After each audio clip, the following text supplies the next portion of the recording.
Alors, mesdames, messieurs, bienvenue dans cette phase d'exposé pour le compte de l'unité d'enseignement INF 318 intitulé Langage de programmation, concept et implémentation.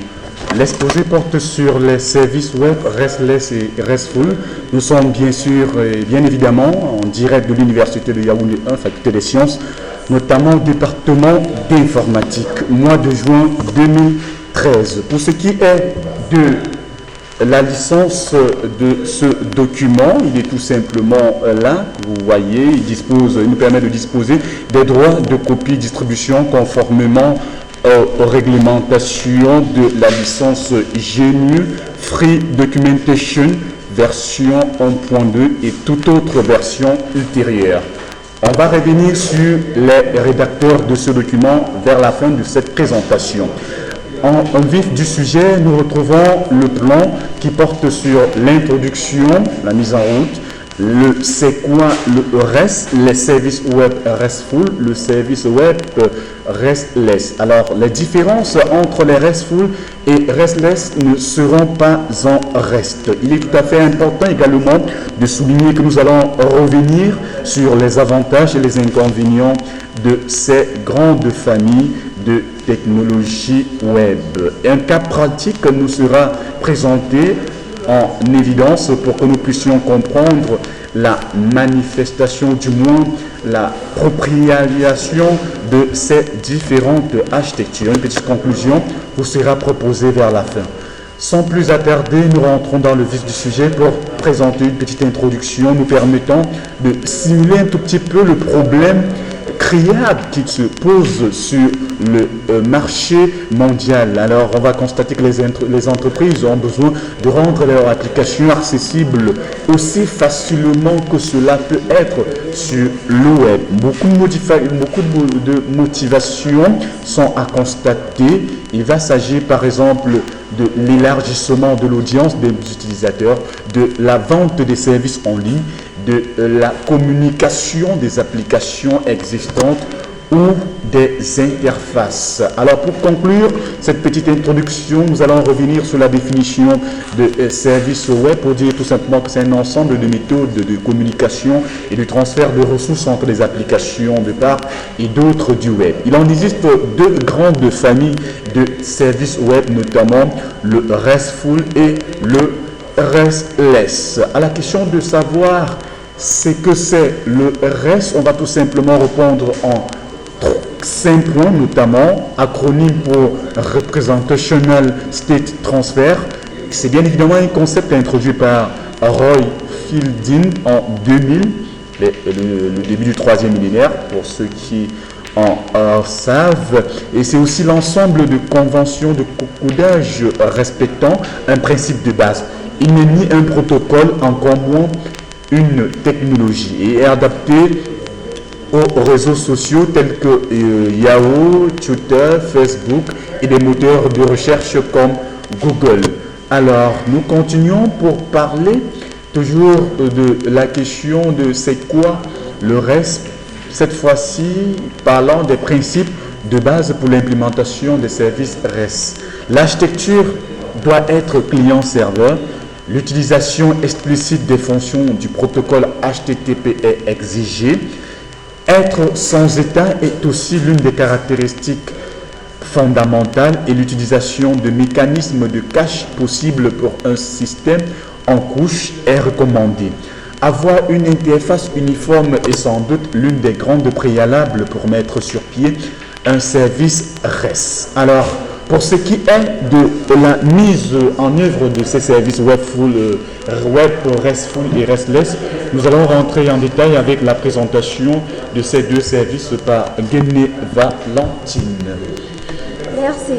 Pour ce qui est de la définition des services web RESTful, nous dirons tout simplement que toute application qui respecte les architectures orientées ressources est dite RESTful, et que RESTful désigne en fait un style d'architecture qui s'appuie fortement sur la structure du web et son protocole HTTP.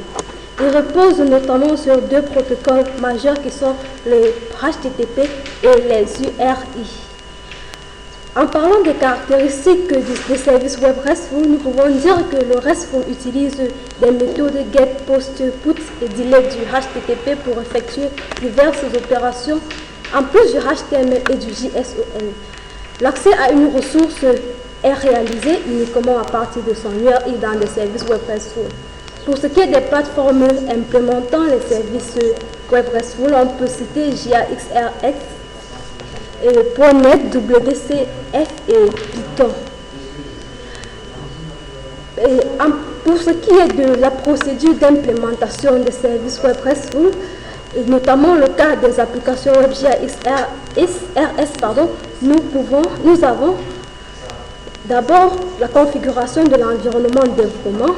Ensuite, il faudra définir les ressources dans les applications web JAXRS et puis configurer ces applications web, ensuite les assembler et puis les déployer.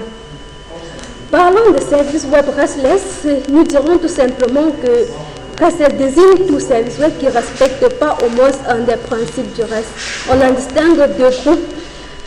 Le premier groupe XML RPC qui utilise le XML pour Extended Markup Language comme langage et le RPC comme protocole. RPC pour Remote Procedure Call qui est en fait un protocole régularisant les appels des procédures sur des machines lointaines par une machine connectée sur le web. Le deuxième groupe des services web RESTless, c'est le WSDL, SOAP et ses dérivés. WSDL est en fait le Web Service Description Language, qui est un langage normalisé de description détaillée des services web. SOAP, pour sa part, désigne Simple Object Access Protocol et est utilisé pour normaliser le format des messages échangés entre le client et le fournisseur de services web. Il utilise le XML comme langage, le HTTP comme protocole et le WSDL comme langage de description. Nous passons sans transition aux différences entre les différents services, notamment RESTful et RESTless, sous la conduite de Basso Fotia Cédric. Différence entre les services web RESTful et les services web RESTless. En ce qui concerne les différences, nous avons recensé deux grandes différences majeures. Premièrement, les services web RESTless, à l'instar du SWAP, ayant pour acronyme Service Oriented Architecture Protocol, se base sur les méthodes, contrairement aux services web RESTful qui se basent sur les ressources existantes. Deuxièmement, les services web RESTless reposent sur les standards, contrairement aux services web RESTful qui sont des architectures. Passons sans tarder aux avantages et inconvénients des services web RESTless. Comme avantage, les services web sont standardisés et permettent l'interopérabilité, la sécurité et ils sont outillés. Comme inconvénient, ils sont peu performants, ils ont une complexité pas très bonne, ils sont lourds. Avantages et inconvénients des services web RESTless. Comme avantage, les services web RESTless offrent une simplicité de mise en œuvre, une lisibilité par les humains, une évolutivité et ils reposent sur les principes du web. Comme inconvénient, nous avons la sécurité restreinte par l'emploi des protocoles HTTP, puisque nous savons que les protocoles HTTP sont non sécurisés. Et nous avons aussi, comme deuxième avantage inconvénient, nous avons des cibles qui ciblent uniquement l'appel des ressources. Alors, le cas pratique va nous permettre de simuler une application RESTless présentant un des principes du RESTful, mais pas suffisant pour être justement RESTful. Alors, nous allons dérouler notre Alt tabulation pour directement tomber sur le navigateur Mozilla où nous avons déjà chargé le programme en question à l'aide de la page index.jsp. Nous trouvons justement trois liens qui vont nous permettre, le premier, de nous connecter et d'enregistrer un identifiant qui forcément pourra identifier la personne qui va communiquer. Alors, on va tout simplement ajouter un post qui va permettre la communication avec le second. On va par exemple dire bonjour le monde. Bonjour le monde. On va cliquer sur OK pour voir alors le message qu'on vient de taper. On va cliquer juste sur afficher et nous retrouvons Soul qui a été identifié entre tout à l'heure et voilà le message bonjour le monde. On peut dire quelques autres messages en tapant par exemple send cette fois-ci. En tapant send cette fois-ci, on clique sur le OK. Alors, on peut les voir. Et là maintenant, nous allons revenir au niveau de notre plateforme pour cette fois-ci enregistrer un nouveau client qui va se connecter. Peut-être qu'il pourra s'appeler Basso. Alors, quand on clique sur Go, Basso pourra communiquer avec Soul et il va donc ajouter un message, par exemple, je suis là, tout simplement, je suis là, et là, il va envoyer à Soul. On va très simplement le voir envoyer. Alors, ce qui est là, c'est qu'on constate que chaque fois, le message enregistré le message envoyé est enregistré et contenu dans une certaine mémoire qui est disponible même quand on revient pour la prochaine fois. Et si on tape par exemple encore index, on va réaliser quelques petits soucis parce qu'on n'a pas écrit la syntaxe normale, JSP. Alors, si on clique sur voir les conversations, on va réaliser que tout ce qu'on vient de simuler tout à l'heure apparaît, ce qui est fondamentalement reconnaissable pour les cas des services RESTless. Pour finir ce projet, mesdames, messieurs, nous allons donc faire une petite conclusion nous permettant de fixer les idées pour dire tout simplement que nous pouvons retenir de ce qui précède que le service REST est un style d'architecture qui définit la manière de représenter la logique Internet en offrant de bonnes pratiques de création de services web, alors que les services RESTless ne suivent pas de spécifications HTTP et plutôt leur utilisation des URI n'est pas idéale. L'équipe de présentation est constituée de Ndoukou Soulé, Basso Fotiatirik, Ngeme Valentine, Lakinyatiam Zozo, Kenny Kuitier Eri. Sur ce, nous vous remercions incommensurablement pour votre bien aimable attention et nous attendons d'ores et déjà les questions-réponses et suggestions. Merci pour votre attention. Nous sommes à votre disposition. 12 secondes. 12 minutes.